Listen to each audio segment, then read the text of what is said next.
অত্যাশ্চর্য অচিন বৃক্ষ 1800 বছরের পুরনো দিঘির পানির ভেতর বেঁচে আছে 1800 বছর ধরে এই গাছ, যে গাছ নাকি পৃথিবীর আর কোথাও নেই। শুনতে অদ্ভুত হলেও গ্রামবাসীরা বলেন এটাই সত্য। আসলে কোথাও নেই। এই দিঘির এই অচিন বৃক্ষগুলো বছরে 6 মাস জীবিত থাকে আর 6 মাস মৃত থাকে। জীবনও কোনদিন মরে নাই গাছ, 6 মাস মরে 6 মাস বেঁচে থাকে। না না, এই গাছ কখনোই মারা যায় না। এই গাছে বছরে একবার ধরে সাদা ছোট ছোট ফুল, সেই ফুলের গন্ধে মৌ মৌ করে পুরো দিঘি আর গ্রাম।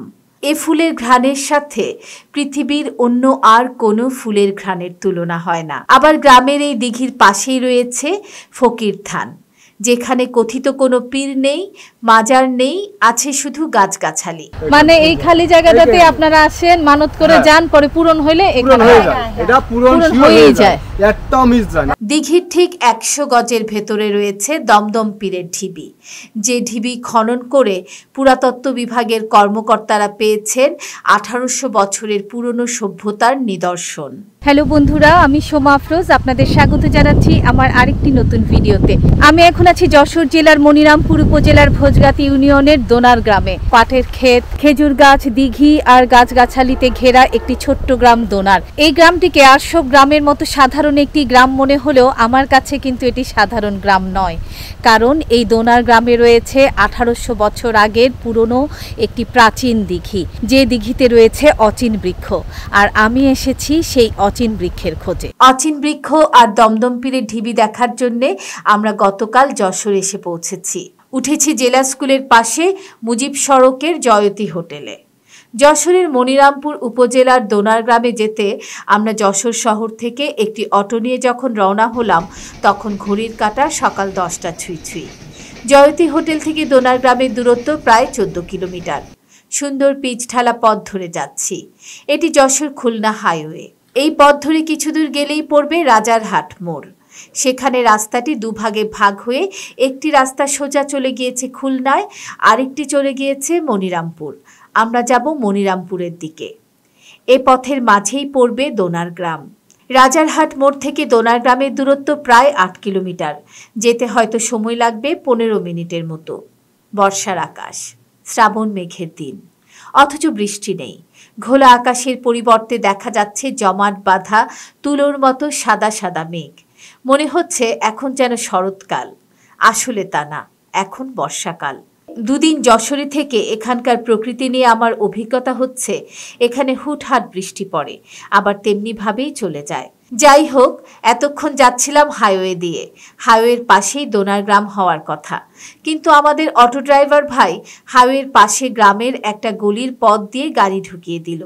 জিজ্ঞেস করতেই বললেন এই হাইওয়ে ধরে অটো আর সামনে যাওয়া নিষেধ, হাইওয়ে পুলিশ আটকাবে। কি আর করা, আমরা এবার গ্রামের ভেতরের রাস্তা দিয়ে চলতে থাকলাম। পিচঢালা পথ শেষে মাটির রাস্তা, তারপর আবার ইটের রাস্তা। এভাবেই মিনিট 10 চলতে চলতে আমরা পৌঁছে গেলাম সুন্দর একটি গ্রামে।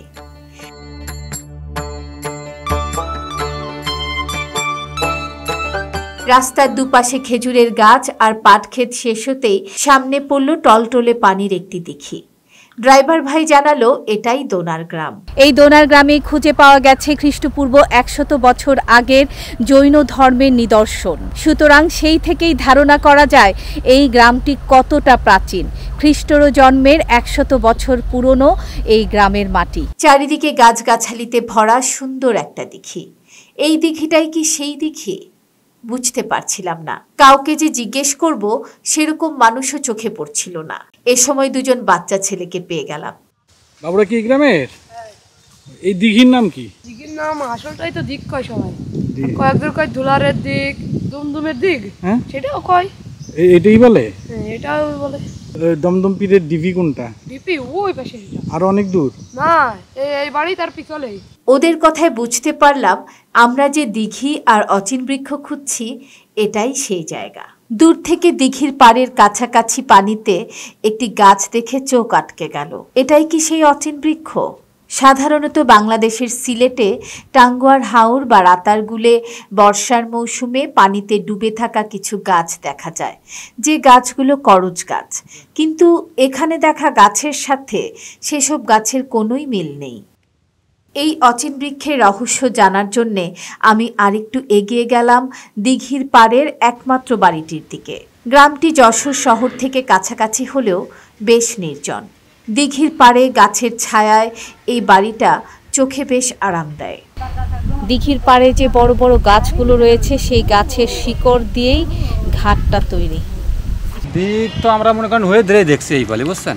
দিঘিতে অনেকগুলো গাছ ছিল না, সুন্দর। জি হ্যাঁ ছিল। তো সেই গাছগুলো আপনার যারা এই ব্যবসা করেন না, ঠিক আছে, এই ব্যবসা যারা করে এরাই মনে করেন আস্তে আস্তে এই গাছগুলো মেরিয়ে ফেলেছে, বুঝছেন? একটা গাছ আছে ওই যে ফুল আছে আপনার, ওই গাছ নিয়ে গেলি রান্না করলি মুখের থেকে রক্ত বেরোবে যে কোনো সন্তানের রান্না করলি, এমন একটা গাছও। মানে গাছ ছিল আপনার প্রায় 7টা কি 8টা গাছ ছিল একই লাইনে, 7টা গাছ। আপনার ওই গাছ একদম শুকিয়ে মরে যাবে, ওই ঢালও কাটবেন তা শুকনো ভিজে না। মেলা করা গাছ ছিল একদম এক সাইডে গাছ ছিল। এল কি মারা গেছে না উঠায় ফেলছে? উঠায় ফেলেছে, এই যারা গিয়ে লিজ গেছে তারাই। জীবনও কোনদিন মরে নাই গাছ। 6 মাস মরে, 6 মাস বেঁচে থাকে না। না, এই গাছ কখনোই মারা যায় না। ওই আপনার 6 মাস মনে করেন একবার শুকিয়ে হাড় হয়ে যায়, মনে হয় কি মারা গেছে। আসলে মূলতই মরে না।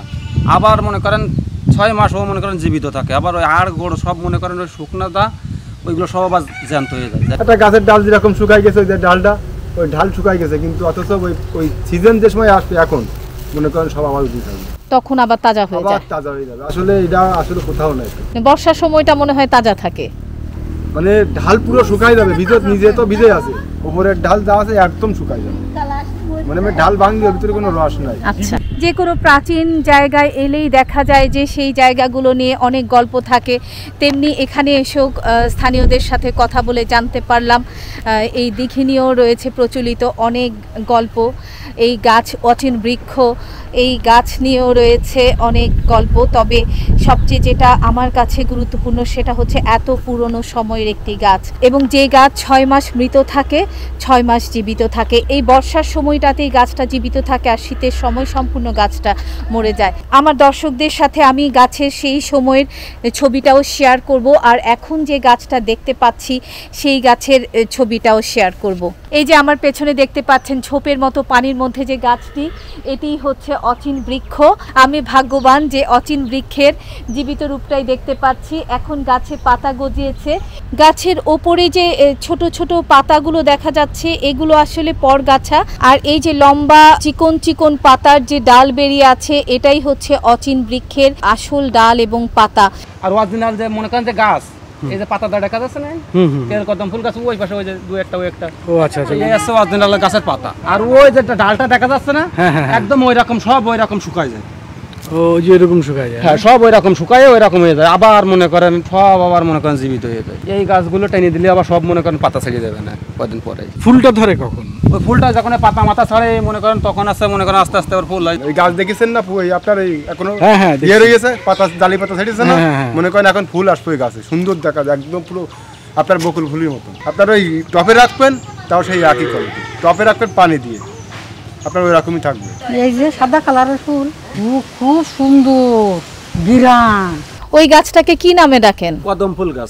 কদম ফুল গাছ, তেল কদম।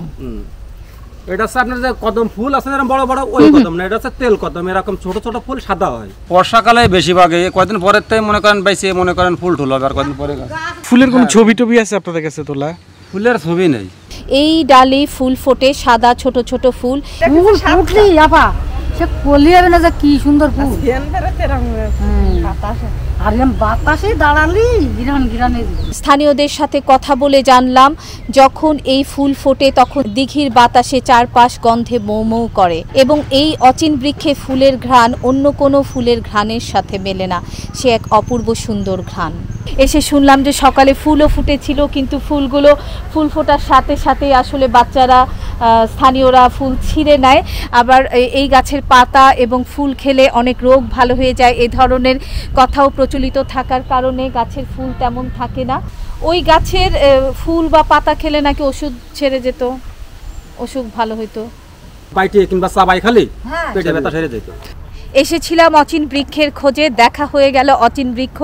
যদিও মাত্র একটি গাছই রয়েছে এই দিঘিতে, আগে 7টি গাছ ছিল। কথিত আছে 1800 বছরের পুরনো এই গাছ, এবং স্থানীয়দের সাথে কথা বলেও জানলাম যে তারা জন্মের পর থেকেই গাছগুলো দেখে আসছে।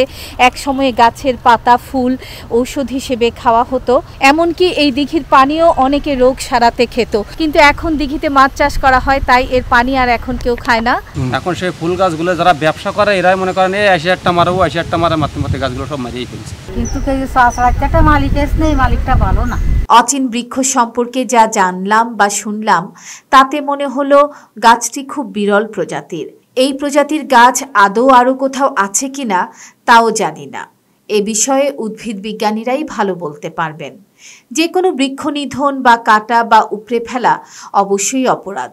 আমাদের উচিত যেভাবেই হোক এই একটি গাছকে বাঁচিয়ে রাখা।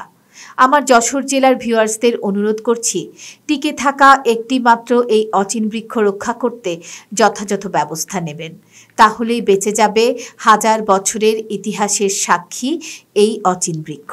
অচিন বৃক্ষ দেখতে এসে গ্রামবাসীর কাছে আরও শুনলাম এই দিঘির পাশেই আছে একটি পবিত্র জায়গা, যে জায়গাটিকে ওনারা বলছেন ফকির থান। ফকিরের থান নিয়েও আছে গ্রামবাসীদের অদ্ভুত সব বিশ্বাস। মানুষে বলে মঙ্গলসা পীরের থান, এখন আসলে সে মঙ্গলসা কে তা আমরা বুঝি না। এই জায়গায় নিয়ে যাচ্ছে সব খরম পাই দিয়ে যাইতে আসতো, ওই জায়গায় ওই সে কি কয় ঈদটা, ওই জায়গায় শুনেছি খরম পাই দিয়ে আসতো যেতে এই আছে সেই। এখন এখানে যা মান্য করে, আপনি যদি মনে করেন যে আমি এখানে একটা মান্য করবো আমার সেই ছেলের জন্য কি আমার বাবার জন্য, এটা সারিয়ে যায়, অরিজিনালি এটা সারিয়ে যায়। এখানে আমিও করেছি, আমার মেয়ের জন্য আমি নিজে করেছি। যদি আমার মেয়েটা সুস্থ হয় তাহলে আমি এখানে একটা মুরগি খাই দেবো। তা আমি এই দিতে পারিলাম না, তা আমার অরিজিনালি আমার রোগ যাচ্ছিলো, আমার মেয়ের অসুস্থ যাচ্ছিল। আমি পরে এসে মুরগিটা লেখক গিয়ে মুরগি কিনে সেই মুরগি ভাত রান্না করে আইনে জায়গায় দিলি, তারপর আমার রোগ মুক্ত হয়। মনের ভিতরে শুধু খুদবুদ করে যে আমি ওই জিনিসটা দিতে পারছি। যে আসলে টাকা তো বেশি না, মাত্র 400-500 টাকা। তো যেভাবে কষ্ট করে আমি ওই জিনিসটা আসলে শোধ করলি, তারপরে আমার রোগ মনে করেন আল্লাহর রহমতে ভালো আছে। বহুত দূরের থেকে আসে এই পীরের এখানে না? হ্যাঁ, পীরের এখানে আপনার যা মান্য করবেন মনে মনে আপনার একটাও বিতা যাবে। দেখা যাবে এখানে? হ্যাঁ, দেখা যাবে। আসেন না আপনার সাথে। গ্রামবাসীর সাথে চললাম ফকির ধান দেখতে। দিঘির পাড় দিয়ে যাচ্ছি, কোনো রাস্তা নেই, উঁচু করা মাটির আল, গাছগাছালিতে ভরা, আর দুপাশেই পানি। এসব পেরিয়ে ফকিরের থানে যাওয়াটা সত্যিই চ্যালেঞ্জ।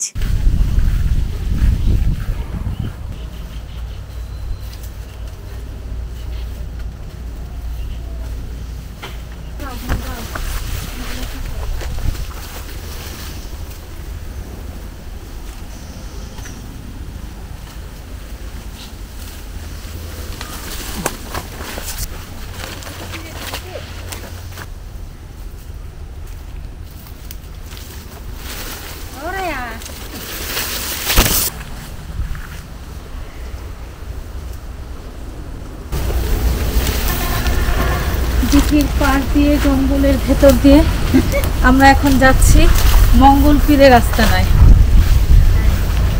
জংলা পেরিয়ে যে জায়গাটিতে আসলাম, এই জায়গাটিকেই ওনারা বলছেন ফকিরের থান।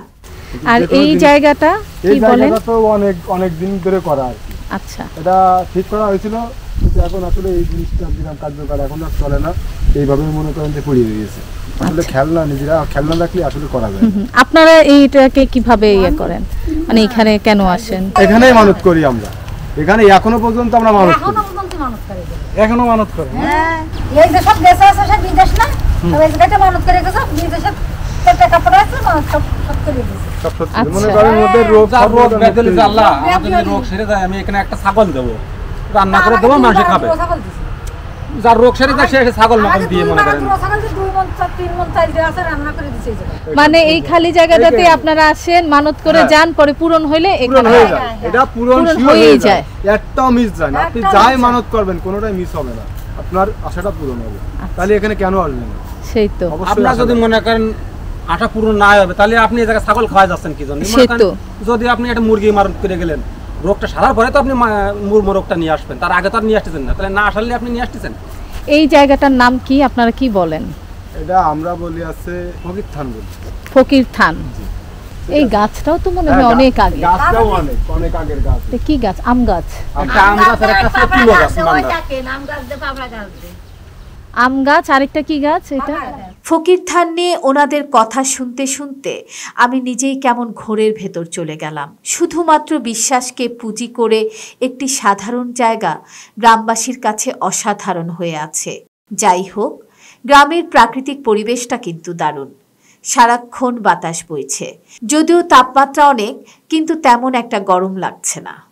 দমদম পীরের দিঘির পার ঘেঁষে হেঁটে এখন যাচ্ছি দমদম পীরের ঢিবি দেখতে। দমদম পীরের ঢিবি নিয়ে যেটা বলবো সেটা হচ্ছে, এটা আসলে কোনো পীরের আস্তানা এখন না, এটা হচ্ছে একটি প্রত্নতত্ত্ব নিদর্শন, যেখানে ঢিবি খনন করে পাওয়া গেছে 3টি সভ্যতার নিদর্শন, বৌদ্ধ, হিন্দু এবং মুসলিম সভ্যতা। একই জায়গায় 3টি সভ্যতার নিদর্শন পাওয়া সত্যি বিরল, তাই এই দমদম পীরের ঢিবি খুবই গুরুত্বপূর্ণ একটি প্রত্নতাত্ত্বিক নিদর্শন। আর ঢিবিটা কবে পাইছে এখানে? এ তো আপনার পাইয়েছে অনেক আগে। মনে করেন এই জায়গায় আমাদের এক হুজুর থাকতো, নাম আছে আমজেদ হুজুর। আচ্ছা, ওই আমজেদ হুজুরের পাশ আমরা থাকতাম। এই মাদ্রাসা ওই আমজেদ হুজুর থাকতেই মনে করেন গড়া হয়েছে। আচ্ছা, যখন এই মাদ্রাসার মাটি লাগবে ওর ভিতরে, তখন মনে করেন এই জায়গায় খোসা হইল। খোসা হওয়ার পরেই মনে করেন ওই পুতা উঠিয়ে গেল, বুঝতে পারছেন? আচ্ছা আচ্ছা। ওই জায়গার ওই মাটি নিতে যাই, ওই জায়গা থেকে দেয় ইট দিয়ে পুতা করা। পুতা করার পরেই ওই পুতা মনে করেন ওই পালি দেখে, ওই পালি আবার ডেকে মেখে রাখা হয়েছে। পরবর্তীতে আস্তে আস্তে মনে করেন সরকারি লোকে জানার পরে ওইগুলো মনে করেন খুঁচিয়ে যায়। এই সেই মাদ্রাসা, যেই মাদ্রাসার জন্য মাটি খনন করতে গিয়েই এই ঢিবিটি খনন করা হয়েছিল এবং বেরিয়ে পড়েছিল প্রাচীন আমলের নিদর্শন, সেই পোড়া মাটির ইট, আর তা থেকেই খুঁজে পাওয়া যায় এক প্রাচীন সভ্যতার ইতিহাস। দমদম নামকরণ সম্পর্কে জানা যায় যে উঁচু ঢিবির উপর হাঁটা চলার সময় দমদম আওয়াজ হতো, তাই এই জায়গাটির নাম দমদম। বলা হয়ে থাকে 100 বছর আগে একজন ধর্ম প্রচারের জন্য এই অঞ্চলে এসেছিলেন এবং এই ঢিবিতে এসে তিনি আস্তানা করেছিলেন, তাই এই জায়গাটি পরিচিতি পায় দমদম পীরের আস্তানা বা দমদম পীরের ঢিবি নামে। এই জায়গাটা আগে খোলা ছিল তো? আগে খোলা মেলা ছিল। আচ্ছা, প্রথম চান্সে মনে করেন যে এটা স্বাভাবিক বাগানের মতন ছিল, সেকন গাছ ছিল, আর মনে করেন যে সেইভাবে মানুষই গরু ছাগল মাগল বান্দা করতো। তারপরে যে মানুষই বিভিন্ন রকম ধান চাল মাল নাড়তো। খোঁড়ার পরে কি পুরো এখানে যা যা ঘর বাড়ি পাওয়া গেল না, এগুলো সব আপনারা দেখছেন? হ্যাঁ, আমরা দেখেছি। পুষ্টি পাতার পাইলো, তারপরে যে মুক্তি পাইলো, বিভিন্ন রকম জিনিসপত্র। আর একটা আছে পিতল। পিতল তো সে কি পিতল কয়, পিতলি, ওই শুক্তুর যেটা পাইলো সে পিতলটা সেই এইরাম আছে, সেই ঠিক বেশি উঁচু না, এইখান তাতে কি কাটনি তার। তারপর এটা ঢাকলো কবে আবার মাটি দিয়ে? তার পরপরই ডেকে দিয়েছে। মনে আচ্ছা, করেন যে কাজ হয়েছে, একটা করে কাজ হয়েছে, একটা করে ডেকে দিয়েছে। আচ্ছা। এর তলে সব ঘর, বিল্ডিং, আগের যে সব বিল্ডিং না, সেই বিল্ডিং এর নকশা ফকশা সব এই মাটির তলের ভিতরে। আচ্ছা, আর দেখছেন আপনারা? হ্যাঁ, আমরা তো অবশ্যই দেখছি। আমরা এর তলে তো মূর্তি, পাথরের মূর্তি সব উঠে নিয়ে গেছে, তাও দেখছি। আবার খুঁজছে, আবার যখন মনে করেন কার্যক্রম শেষ হয়ে গেছে, আবার বুঝোই থিয়ে মাটি দিয়ে ওই ফলে থিয়ে চলে গেছে। আবার যখন প্রয়োজন পড়বে তখন এসে আবার খুঁজবে। মানে এই মাটি দিয়ে ঢেকে ফেলছে 5-6 বছর, তারও বেশি সময় মাটি দিয়ে ঢাকা। এটা 8-10 বছর হয়ে গেছে মাটি দিয়ে ঢাকা। অতি প্রাচীন একটি জনপদ এটি। শুরুতে যদিও একে মনে করা হয়েছিল যে এই ঢিবিটি খনন করে 400 বা 500 বছরের পুরনো প্রত্নতাত্ত্বিক স্থাপনা পাওয়া যাবে, কিন্তু খনন কার্য করার পর প্রত্নতাত্ত্বিকগণ দেখেন যে এটি আসলে তার থেকেও পুরনো সভ্যতার চিহ্ন বহন করছে। পুরাতত্ত্ব বিভাগের কর্মকর্তারা মনে করেন যে 1800 বছরের প্রাচীন এই ঢিবি। বিশেষজ্ঞগণ মনে করেন প্রথমে এখানে ছিল বৌদ্ধরা, তারপর আসে হিন্দু এবং শেষে মুসলমানরা। এই হচ্ছে দমদম পীরের ঢিবি। উঁচু নিচু জায়গাগুলো একসময় খনন করা হয়েছে।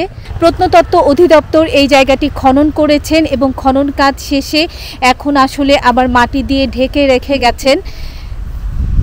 পুরো জায়গাটি মাটি দিয়ে ঢেকে রাখা আছে, তাই উঁচু নিচু হয়ে আছে। এক সময় এটা ছিল উঁচু ঢিবি। খনন করার পর এখান থেকে যেসব প্রত্নতত্ত্ব নিদর্শন পাওয়া গেছে সেগুলো এখান থেকে নিয়ে যাওয়া হয়েছে এবং আবার আগের মতো মাটি ভরাট করে জায়গাগুলো সংরক্ষণ করে রাখা আছে। কিছু কিছু জায়গা বেরিয়ে আছে, এই যে একদম পুরনো দিনের ইট। পুরো জায়গাটি রেলিং দিয়ে ঘেরাও করে রাখা আছে, সামনে একটি গেট আছে, গেটটিও তালা দেওয়া ছিল, তো আমরা আশায় তালা খুলে ভেতরে এসেছি। এই যে উঁচু নিচু মাটির উপর দিয়ে হাঁটছি, এর নিচেই রয়েছে প্রাচীন এক সভ্যতার ইতিহাস। একটি নয়, আসলে 3টি সভ্যতার ইতিহাস এখানে রয়েছে। 600-700 সালের বৌদ্ধ ধর্মের প্রত্নতত্ত্ব নিদর্শন পাওয়া গেছে। এখানে পাওয়া গেছে বৌদ্ধ মূর্তি, পোড়ামাটির ফলক। আর যে কক্ষগুলো আবিষ্কৃত হয়েছে সেই কক্ষগুলোর দেয়ালে রয়েছে জ্যামিতিক নকশা আঁকা, যেটি লালমাই সভ্যতা অর্থাৎ বৌদ্ধ সভ্যতা নিদর্শন বহন করে। সরকারিভাবে শেষ যখন খনন কাজ এখানে হয় তখন এখানকার মন্দির থেকে যে ইট পাওয়া গিয়েছিল সেই ইটে রয়েছিল পদ্ম পাপড়ি খচিত নকশা। পোড়ামাটির সাপের ফণাযুক্ত পাত্র থেকেই ধারণা করা হয় এখানে একসময় পঞ্চনাগ বা সপ্তনাগের অর্চনা করা হতো, যেটা জৈন ধর্মের সাথে সম্পৃক্ত। অর্থাৎ একই জায়গায় রয়েছে অনেক সভ্যতার মিশ্রণ। বাংলাদেশে আসলে এরকম প্রত্নতাত্ত্বিক স্থান খুবই বিরল। একসময় যখন ঢিবিটা উন্মুক্ত করে দেওয়া হবে তখন হয়তো আমরা দেখতে পারবো সেই সব সভ্যতার প্রাচীন নিদর্শনগুলো। এই রহস্যময় পৃথিবীর কত রকম রহস্য যে আমাদের অজানা তা দেশ বিদেশ ভ্রমণ করলেই জানা যায়, দেখা যায়। প্রচলিত ধ্যান ধারণা বা বিশ্বাসও আপাত দৃষ্টিতে অনেক সাধারণ বিষয়কে গভীর রহস্যময় করে ফেলতে পারে, যা আপনি বিজ্ঞান বা ইতিহাস দিয়ে ব্যাখ্যা করে হয়তো রহস্য ভেদ করতে পারবেন, কিন্তু ভাঙা যায় না সাধারণ মানুষের বিশ্বাস। দোনার গ্রামের দমদম পীরের ঢিবি থেকে আমার আজকের এই ভিডিও এখানেই শেষ করছি। ভিডিওটি ভালো লাগলে লাইক, কমেন্ট, শেয়ার করতে ভুলবেন না। যারা আমার চ্যানেলটি সাবস্ক্রাইব করেছেন তাদেরকে অনেক অনেক ধন্যবাদ। আর যারা এখনও আমার চ্যানেলটি সাবস্ক্রাইব করেননি তাদেরকে অনুরোধ জানাচ্ছি, প্লিজ আমার চ্যানেলটি সাবস্ক্রাইব করুন, বেল বাটন প্রেস করে রাখুন যেন নোটিফিকেশান পাওয়ার সাথে সাথে ভিডিও দেখতে পারেন। সবাই ভালো থাকবেন, সুস্থ থাকবেন। খোদা হাফেজ।